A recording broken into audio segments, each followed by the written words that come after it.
Okay, good morning and welcome to the second half of our 4-3 notes writing equations for trend lines. Today, if you're following along in the note packet, we are on let's see, this would be the third page in, and for the sake of the video, we are going to do example 3 only.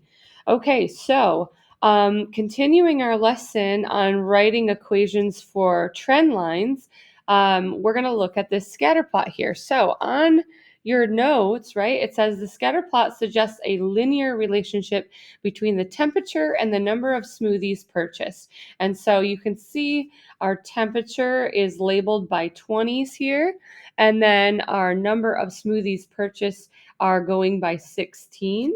Okay, and I'll zoom that in a second for you to see. Hopefully, let's see if we can focus that a little bit better. All right, so you can see there's a scatter plot here. It tells you the y-intercept is 8, and it's going to ask us some questions about this graph and before we do our equation. Okay, so the first question is, what does the rate of change or the slope represent in this situation? All right, so I'm going to put clear over this. That leaves a little bit of a glare, so sorry about that. Let's see if we can move that over just a little bit. Okay, so the rate of change or the slope, what does that represent? So first of all, let's remember that the rate of change or slope is this equation right here. You might want to write that down. It's y2 minus y1 over x2 minus x1.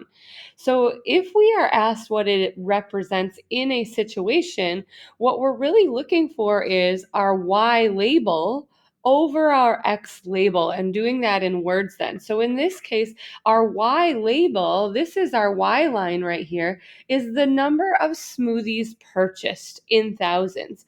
So that's where we're going to start. So this is our number of smoothies purchased. Smoothies, and I'm going to run a space here. Purchased. And this is over now, right?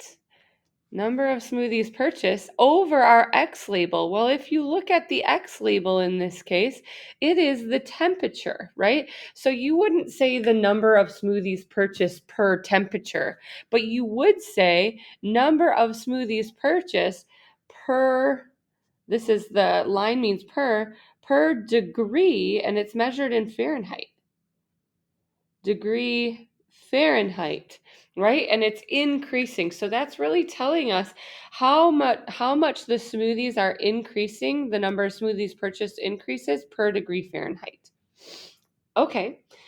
So the next thing says, what does the y-intercept represent in this situation? Well, the y-intercept we know is another word for the starting amount. So in this case, at 0 degrees Fahrenheit, how many smoothies were purchased at 0 degrees? Even though it's cold, right? It tells us our y-intercept is 8. That means 8, not just 8 smoothies, but 8,000 smoothies were purchased. The reason we know it's thousands is because it says right here that it is measured in thousands. Okay, so that's just asking us that what it means in the real world. Now, what equation represents the temperature X and the number of people who buy a smoothie Y? Okay, so for our equations in this unit, we need two things. We need the slope using y2 minus y1 over x2 minus x1, and we need the y-intercept or the starting amount, which we know is 8,000. Okay, so since it's measured in thousands, we are going to use that and just know that it's measured in thousands. So we're going to use 8 for our y-intercept in a second. So y-intercept we know is 8. But we need to be able to find the slope. All right, so we want to pick one of the dots that looks like it is on the line, and actually two of the dots. So we know that we're going to use 0, 8 because that's given to us. So this is going to be our x1, y1. Because that's right here. That's our y-intercept. And I'm going to follow the line up. And the next one that looks like it's really close to being on the line is at a temperature of 40.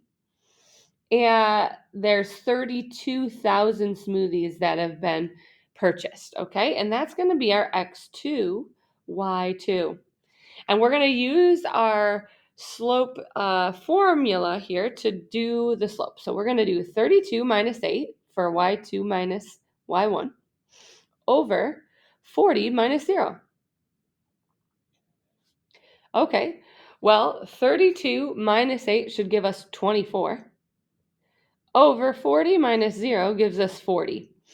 And now if you try to divide that, it is not going to give you a whole number. It's going to give you a decimal, but we can reduce that fraction. These are both even numbers, so we could divide them by 2. Also, they both are divisible by 8. So we're going to go ahead and divide them by 8, top and bottom.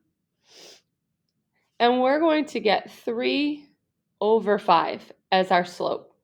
What that means is they sell 3,000 more smoothies for every 5 degrees that it increases. That's how we know what's going on with the rate according to up here. Okay, now let's write the equation. Y equals, our slope is 3 over 5, x plus our y-intercept of 8. It's really in thousands, so we know that. So that's 8,000, and this is 3,000 per 5 degrees. Okay, that's the answer to our questions. For our assignment today, if you have me for class, we are going to be on pages 234 in our book through 236, and we're going to do numbers 1 through 9.